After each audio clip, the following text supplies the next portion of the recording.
that I will not want to get into. Education Minister Sameand struggling to break the deafening silence over the alleged disappearance of funds from the Education Ministry, 175 million shillings that remains unaccounted for.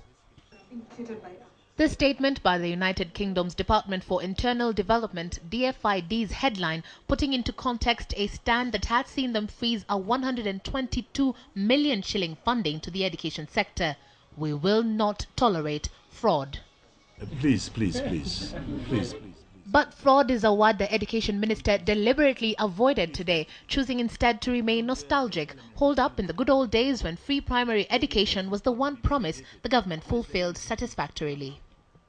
This is a program that all of you have written that is a very successful program. Where is this somersault coming from? The somersault began in June this year when an audit investigation by the Ministry of Finance uncovered evidence of misappropriation totaling up to 100 million shillings, what prompted donors to abandon the initiative until investigations were carried out. We have not disbursed any more money to the Ministry of Education, and we will not do so until we're satisfied that they have responded adequately to this problem. 6 months since the Ministry of Finance investigation, however, and this is the message the Education Minister has for the thousands of parents worried that their children may not return to school, with a report indicating that more than 200,000 primary schools will go without essential funding following the donor freeze.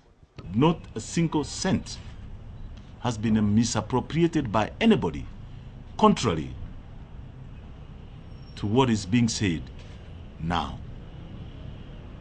And they have my assurance. I don't double speak. I state the facts as they are. And I don't hide anything. So what about the misappropriation of funds? There may be a few teething problems here and there, but it's such problems are the one you are pointing out that we now want to look at and then get the people involved. 34 education officers are on their third month of suspension so far, but little else has been done except send them home with no pay and no replacements. Investigations should have been completed over 3 months ago, but till now, no probing has been done, according to some of the 34 officers. No officer out of the 25 suspended has been subjected to audit queries, as it is required by law, even after 3 months of suspension. But a report on the corruption allegations was on the minister's table this morning. Now, after I read this report, it will then become apparent to me whether they've been given an opportunity to vindicate themselves or validate the information. This is a very funny case where you are convicted, you are hanged, and then you are heard posthumously.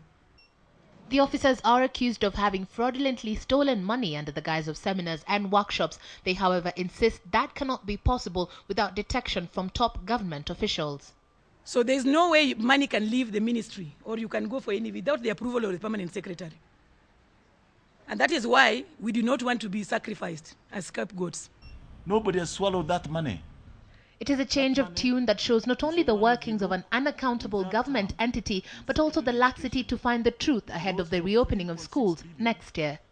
Fine, I believe because I'm the minister, I stand crucified, but before I'm crucified.